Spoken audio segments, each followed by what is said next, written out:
Okay, so now we're going to look at Genesis 1:2. So again, I'm going to share my screen and we'll just work our way through this verse. And this is really one of the most important verses in this first chapter. So what I want us to look at first is when we think of Genesis 1:2, what we're really, if we're just looking at the big picture of what's happening, is we're going to look at the initial conditions that God needed in order for him to make his point that he is the authority over all, one. But secondly, is he is going to begin to lay out how he is going to work through the creation in order to also establish for man to understand what it means to be the image of God. And so we need to keep that in mind as we're going through Genesis 1:2. And so with that, we can now look at the verse itself and get a sense of what God is doing here. And he says this: the earth was formless and void, and darkness was over the surface of the deep, and the Spirit of God was moving over the surface of the waters. So there's a number of things that I want us to understand. First is he's establishing the initial conditions of our world. Now, he had already created all that, I believe, during day one. But what he's doing for the purpose of Moses and the people is he's giving you a starting point that the world, the earth itself, was formless and void, meaning it neither had form and it was empty.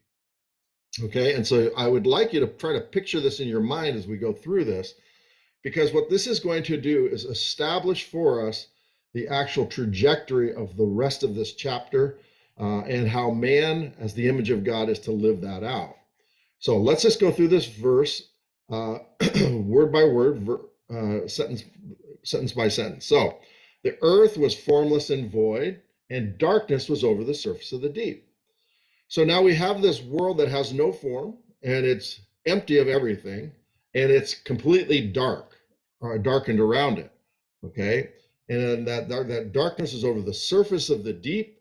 And when we think about this idea of darkness, I think he's trying to introduce this idea of chaos, that it's not finished, that it's just this work in progress.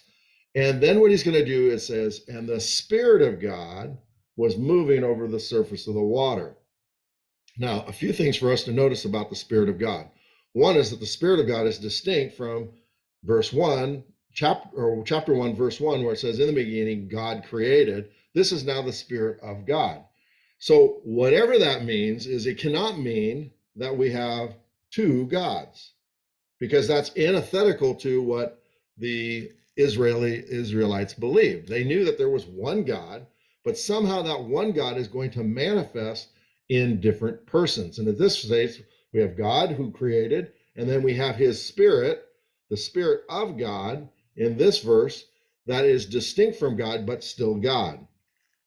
And that Spirit is the one who I believe is then going to bring order to that chaos, and who is going to begin to help us to see in the following verses that he's going to take that formless world and begin to fill it or give it form. And he's going to take that empty world, which is described as void, and he's going to fill it. And so in this, what is happening is he is setting the course for what we're going to see in the next verses when God actually begins to create. And he does that with a purpose.